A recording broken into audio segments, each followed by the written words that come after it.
सबसे पहले बहराम आपकी तरफ आऊँगा। बहुत ही पॉजिटिव खबरें हैं, ये जो हफ्ता है पाकिस्तान की स्पोर्ट्स के लिए बड़ा पॉजिटिव है। इस स्पेशली टेस्ट मैच के हवाले से बताइएगा कि बहुत ही वंडर्स कर रही है पाकिस्तान की टीम।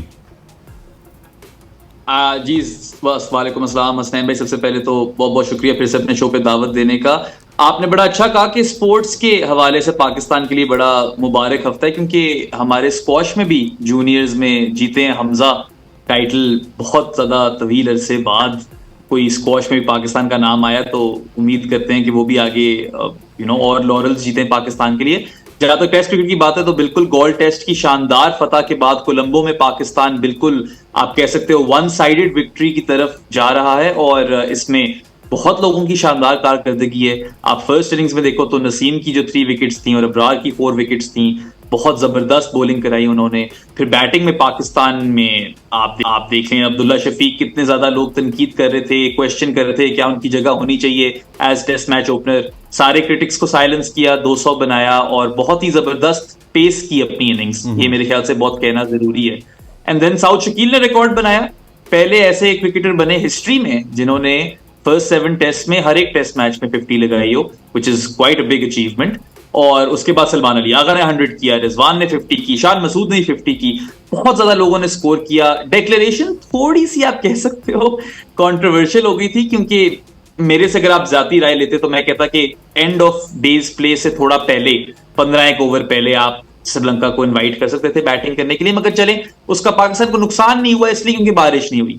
अब उम्मीद यही कर सकते हैं कि आज पाकिस्तान जो है श्रीलंका को ऑल आउट कर ले, ताकि कल बारिश का खतरा ना हो, क्योंकि मॉनसून सीजन है, कोलंबो में कभी भी बारिश आ सकती है। और डे 2 को देखते हुए हमें ये आइडिया हो चुका है कि अगर आ गई बारिश तो पूरा दिन भी वॉश आउट हो सकता है। मगर आज का दिन तो खास तौर पे नोमान अली के नाम है, जो बॉलिंग कराई है। देखिए थर्ड इनिंग स्पेशलिस्ट हैं ये, अगर आप इनके नंबर्स देखें ना इनिंग्स बाय इनिंग्स ब्रेकडाउन में, तो पहली, दूसरी और चौथी इनिंग्स में एक में भी इनकी कोई अच्छे नंबर्स नहीं है, मगर तीसरी इनिंग्स में इनकी एवरेज 20 से भी कम है, स्ट्राइक रेट 40 से भी कम है। तो आई डोंट नो इसकी वजह क्या है, मगर it is what it is. और वो थर्ड इनिंग्स डिस्ट्रॉयर है एंड 6 की 6 विकेटें ले चुके हैं बाय दिस टाइम जब हम शो फिल्मा रहे हैं ये वाला। क्या पता जब ये रिलीज हो तो और ज्यादा गिर गई हो, शायद नोमान अली ने ले ली हो, शायद किसी और ने ले ली हो, मगर Pakistan looks destined for victory. और बहुत ही एक खुशाइन बात है कि पाकिस्तान मोस्ट प्रॉब्ली 2-0 से ये सीरीज जीत जाएगी। भाई साहब, बड़ी पॉजिटिव खबरें हैं, जैसा मैंने पहले भी जिक्र किया स्पोर्ट्स के मैदान में, और स्पेशली जो टेस्ट क्रिकेट है इसको एक तरह से नया रंग दिया गया है पाकिस्तान की जानिब से। पाकिस्तान की बैटिंग में अप्रोच बड़ी पॉजिटिव नजर आई, फील्डिंग का मयार बहुत अच्छा रहा, और इस पूरे टेस्ट मैच में हमने पाकिस्तान की फील्डिंग जो है बड़ी जो कभी कभार बिलो पार होती थी, बड़ी स्टैंडर्ड्स की फील्डिंग हमें नजर आई, और तमाम तर डिपार्टमेंट में पाकिस्तान ने जो है कमाल परफॉर्म किया। देखिए हसनैन, बड़ी खुशी की बात और सबसे खुशी की बात यह है कि मैं हमेशा कहता हूँ कि क्रिकेट जो है वो गेम ऑफ टोटलिटी। आपको तमाम फॉर्मेट में परफॉर्म करना होता है तभी आप विक्ट्री लेते हैं। बॉलिंग बैटिंग में तो होता ही था, पाकिस्तान हमेशा से फील्डिंग में वीक रहा है, लेकिन इस सीरीज में एक्सेप्शनल जो कैचिंग रही है हमारी, उसका तो क्रेडिट बहरहाल टीम को देना पड़ेगा, और जो जिसने हमें जो है ना फतह के बिल्कुल एक एज पे ला के खड़ा किया। और मैं तो बाकी बातों से पहले ये पूछना चाह रहा हूँ कि वो जो अपॉलॉजी फॉर्म कुछ सोशल मीडिया पे कुछ हमारे दोस्त ने घूम रहे थे नोमान अली का, वो किधर गया यार? एक्सेप्शनल, मतलब इसको जिस तरह से भी आप एक्सप्लेन करें उतना कम है कि क्या खूबसूरत जो है वो उसने एक क्रिटिक को जो है वो जवाब दिया है, और जितना उसका क्रिटिसिज्म लाउड था उससे ज्यादा लाउड उसने उसका जवाब दिया। और एक महला ये 4th फाइफर है उनका, और क्या जबरदस्त उस वक्त जब आपको चारों तरफ से क्रिटिसाइज किया जा रहा है। मुझे याद पड़ रहा है पहली इनिंग्स में जो पहले टेस्ट की पहली इनिंग्स की परफॉर्मेंस की बुनियाद बनाकर बड़ा ही क्रिटिसाइज किया जा रहा था नुमान को, लेकिन मैं समझता हूँ कि उसको बिल्कुल नहीं was criticise return of and but not, but मैं इसका क्रेडिट दूंगा कि जो उसने केप्ट ऑन बिलीविंग, एंड इसका सारा क्रेडिट मैं कैप्टन बाबर आजम और टीम मैनेजमेंट को देता है कि they were stick to him and providing him confidence. जब उसे इतना कॉन्फिडेंस दिया गया तो उसने उसको जब प्रूव किया कि ही इज द बॉलर। और उसकी मैं जिस बात पे उसको ज्यादा तनकीद का निशाना बनाया जा रहा था कि उसने डोमेस्टिक क्रिकेट बहुत ज्यादा खेली है और बड़ा ही एक्यूरेट है, उसमें वैरायटी नहीं है, इसलिए शायद वो इतना टेस्ट क्रिकेट में कामयाब नहीं होगा। मेरे ख्याल में टेस्ट क्रिकेट में उसकी कामयाबी की वजह यही है कि उसको लाइन और लेंथ के साथ साथ की जो एक्यूरेसी आपकी होती है ना, आप स्टिक रहते हैं अपनी एक खास लेंथ और लाइन के साथ, और वहां पर आपको जो है वो जब आप कंसिस्टेंट होंगे तो आप टेस्ट में कामयाब होंगे। मेरा रूल फास्ट बॉलर्स के लिए भी यही है कि आपकी लाइन और लेंथ में जितने आप कंसिस्टेंट हैं इतने कामयाब हैं, और यही काम जो है वो नुमान ने किया। और वो कहते हैं ना कि जो श्रीलंका ने एक स्पिनिंग ट्रैक पाकिस्तान के खिलाफ बिछाया था, आप अपने दाम में से याद आ गया और वही ट्रैक आप जब तारीफ कर रहे हैं, आपको खबर देता चलूं कि 7वीं विकेट भी नोमान अली ले गए। बस देख रहे अनिल कुंबले का रिकॉर्ड अब जस्ट 2 स्टेप अवे है। दुआएं तो मैं कर रहा हूँ, और मैं जितने भी अभी नसीम शाह ने लेग बिफोर के रिव्यूज और उसने मैं दुआ यही करता रहा था कि अल्लाह करे नेट आउट हो ऐसा ही रहे। लेकिन नुमान अली इज एक्सेप्शनल, और मेरा ख्याल है ये जो कॉन्फिडेंस उसको दिया है ना कैप्टन ने, और वो देखें ये बाबर आजम की बैटिंग तो बहरहाल इसके पीछे थी, और जिस तरह बहराम ने कहा कि कुछ एक्सेप्शनल ही बात है। फर्स्ट इनिंग में इसका स्ट्राइक रेट 163 है, सेकंड में 71 अराउंड है, लेकिन थर्ड इनिंग्स में जो इनका जो स्ट्राइक रेट है वो 40 से भी कम है। तो ये कुछ थर्ड इनिंग्स का एक तरह का एक जादूगर है, जिसमें तीसरी इनिंग्स में जो ट्रैप जो पैचेस पड़े होते हैं विकेट पे शायद उसका बड़ा जबरदस्त इस्तेमाल करता है। लेकिन एक्सेप्शनल जितनी भी तारीफ की जाए नुमान अली की। शाकिर, एक में वैसे आउट ऑफ द बॉक्स जाके सवाल करूंगा। आप पिछले कुछ 7-8 महीने से हमारे साथ मौजूद हैं। हमारी PSL ट्रांसमिशन से आपका और हमारा ये सफ़र स्टार्ट हुआ जब ये शो स्टार्ट हुआ था, और मेरे हिसाब से सबसे पॉजिटिव जो है ना वो दिन ये पिछले 3-4 हैं पाकिस्तान क्रिकेट के लिए। देखें जी, पाकिस्तान क्योंकि इसलिए भी मैं बड़ा उसको समझता हूँ कि स्क्वाश एक ऐसा खेल था जिस पर हमने तकरीबन 3 से 4 दहाइयों तक 40-50 साल तक दुनिया की स्क्वाश पर हमने राज किया है। और वो जो रिवाइवल 37 साल बाद हमारे बच्चे ने जो है वो वर्ल्ड जूनियर टाइटल जीता, तो एक राह हमवार हो गया कि हमने इंशाल्लाह जो दुनिया की बड़े title British open, world open है, वो भी दोबारा जीतने हैं। खास बात यह है कि हमजा जो है इससे पहले जूनियर ब्रिटिश भी जीत चुका है, जूनियर एशिया भी जीत चुका है और वर्ल्ड भी जीत चुका है। तो एक उम्मीद से जरूर पैदा हुई है। मैं कल जहांगीर खान को सुन रहा था, the legend of all time legend है, वो भी पूरी उम्मीद लग रहे थे। तो अल्लाह करे कि स्क्वाश की जो हमारी लॉस्ट ग्लोरी है वो वापस आ जाए।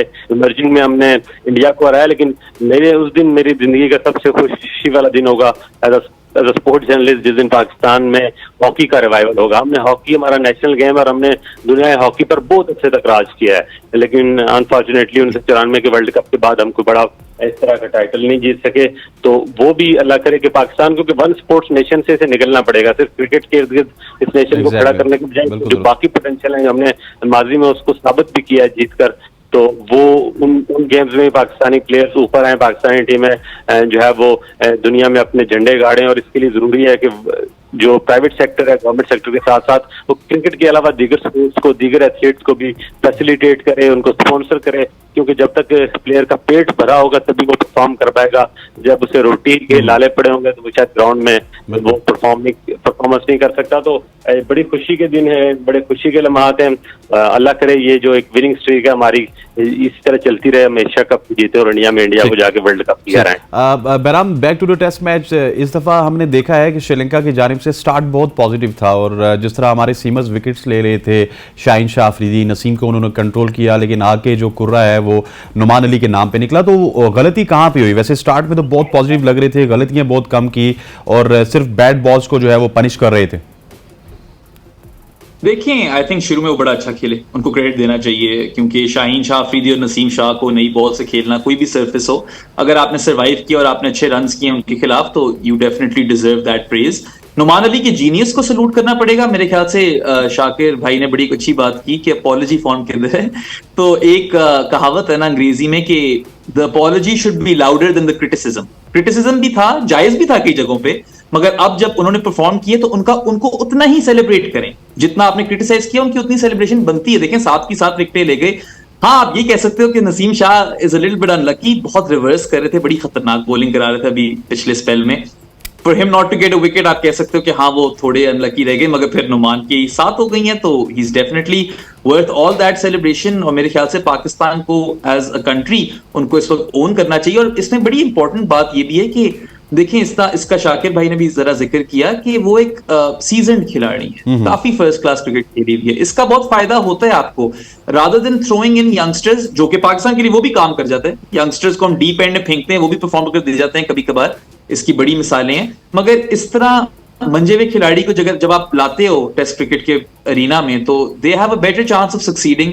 और नुमान अली पे जो फेथ रखा बाबर आजम ने, जस्ट एको व्हाट शाकिर भाई सेड, आई थिंक उनको भी बहुत ज्यादा क्रेडिट जाता है।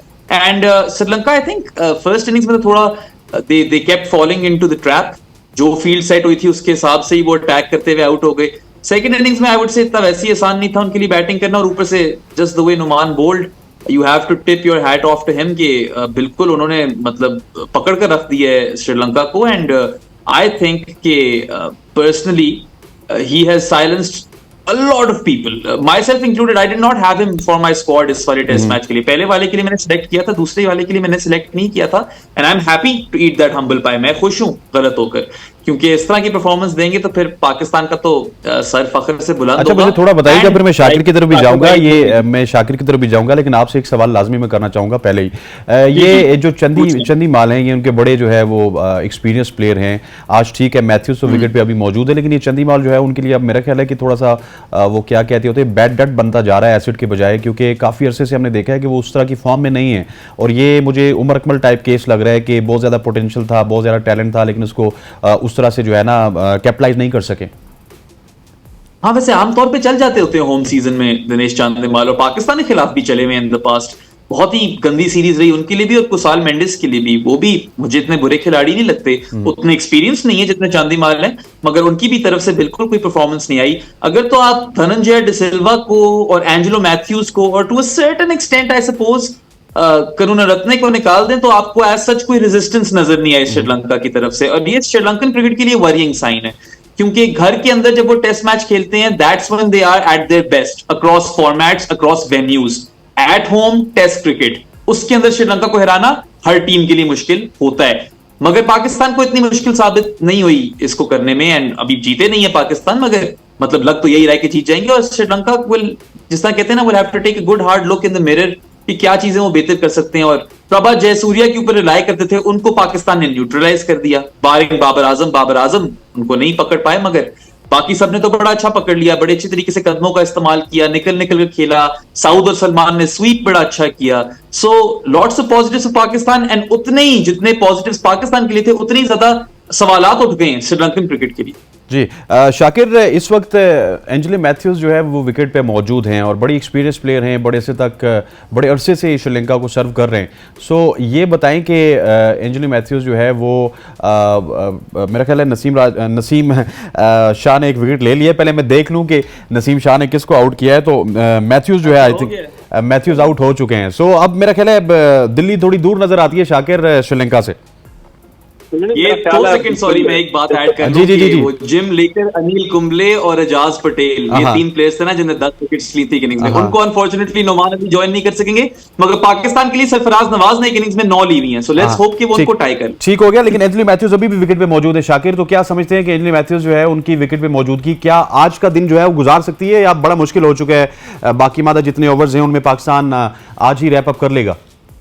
जिस जबरदस्त परफॉर्मेंस हमारी बॉलिंग की तरफ से नजर आ रही है, और जो हालत इस वक्त श्रीलंकन बैटर्स की है कि वो बिल्कुल वक्फे के साथ उनकी विकेटें गिर रही हैं, तो मेरा नहीं ख्याल कि वो आज ये मैच रैप अप ना हो जाए, पाकिस्तान को एक इनिंग्स की विक्ट्री ना हो। एक बारिश ही है, वो भी मुसलसल 24 घंटे की बारिश ही शायद श्रीलंका को इस शिकस्त इनिंग्स की शिकस्त से बचा सकती है। मैथ्यूज नो डाउट अच्छा वो खेल रहे हैं, लेकिन उन्हें दूसरे एंड से बिल्कुल कोई सपोर्ट नहीं मिल रही। कोई अच्छी पार्टनरशिप अब चाहिए, कम से कम 150-200 रन की जो इनिंग्स की शिकस्त से बचा सकती है, तो ऐसा लग नहीं रहा। और जिस तरह से पूरी तरह हावी है इस वक्त पाकिस्तानी बॉलर श्रीलंकन जो बैटर्स पर, तो मेरा नहीं ख्याल कि कोई डायरेक्ट क्रिकेट में कोई हतवी बात आखिरी बॉल तक नहीं की जा सकती, लेकिन एक ऑब्वियस सी एक वजह नजर आ रही है कि अब आज मैच रैप अप हो जाएगा। वैसे आपने जो वक्फे से जिक्र किया, मुझे लग रहा था कि आप मरी में और वक्फे से बर्फबारी जारी है।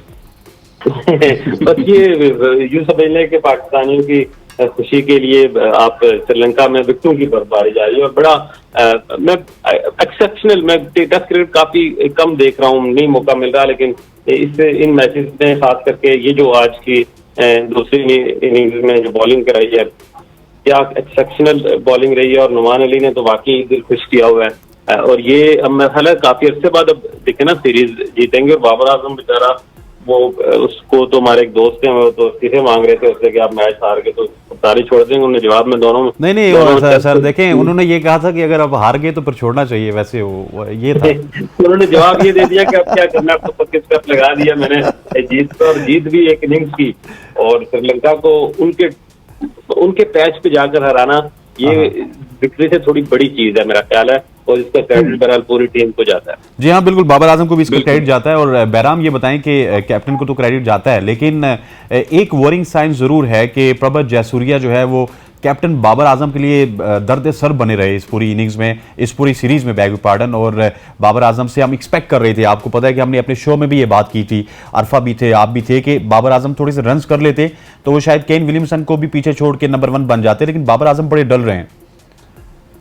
हाँ देखिए, थोड़ी ग्रीड आ जाती है पाकिस्तानी फैंस में ऑफ कोर्स बाबर आजम को, लेकिन क्योंकि वर्ल्ड क्लास बैट्समैन है, हम सबको इस बात का अच्छे तरीके से पता है। और इस तरह की सीरीज में आप एक्सपेक्ट करते हो कि बाबर काफी रन्स करेंगे, मगर चले, बाबर ने नहीं किया और लोगों ने कर दिया। और कप्तानी बाबर की बड़ी अच्छी रही, फील्ड प्लेसमेंट्स और जिस तरह उन्होंने अपने बॉलर्स यूज किए, पाकिस्तान इंसाइसिव नजर आई, 20 विकेटें लेने के लिए उतरी हुई थी पाकिस्तान, ये आपको नजर आया।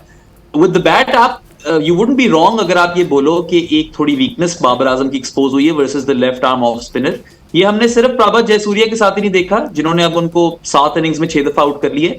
हमने ये केशव महाराज के खिलाफ भी देखा था जब साउथ अफ्रीका ने पाकिस्तान का टूर किया था। तो थोड़े से वो एक्सपोज जरूर हुए, मगर ये बाबर आजम है और हमें पूरा यकीन है कि वो इस तरह की चीजों पे कॉन्स्टेंटली राउंड द क्लॉक काम करते हैं। देखिए, हर इंसान होता तो इंसान ही है ना, जितना भी अच्छा वो खिलाड़ी क्यों ना हो जाए। तो मेरे ख्याल से इतनी बिग डील नहीं है, मगर हाँ, it won't be wrong two point this out. बाकी इतनी कोई एक्स्ट्रा तनकीद की जरूरत नहीं है, बट क्योंकि हम एनालिस्ट्स हैं और गेम को क्लोजली स्टडी करते हैं, तो डेफिनेटली ये एक area of concern may be not. Bairam में एक थोड़ा सा ऐड करना चाहूंगा कि मुझे लगता है कि सारी थोड़ी सी माइंड गेम भी है, एक दिमाग में भी उन्होंने बैठा लिया है। इतनी कोई अच्छी और एक्स्ट्राऑर्डिनरी बॉलिंग भी हमने प्रभत जयसूर्या की जानिब से नहीं देखी, स्पेशली जो फर्स्ट इनिंग्स में बाबर आजम का डिसमिसल हुआ था वो एज लग के, मतलब कहीं ना कहीं उनके माइंड में भी ये चीज चल रही है। और मेरा ख्याल है कि साइकोलॉजिकल भी एक इफेक्ट है बाबर आजम के ऊपर, प्रभत जयसूर्या का।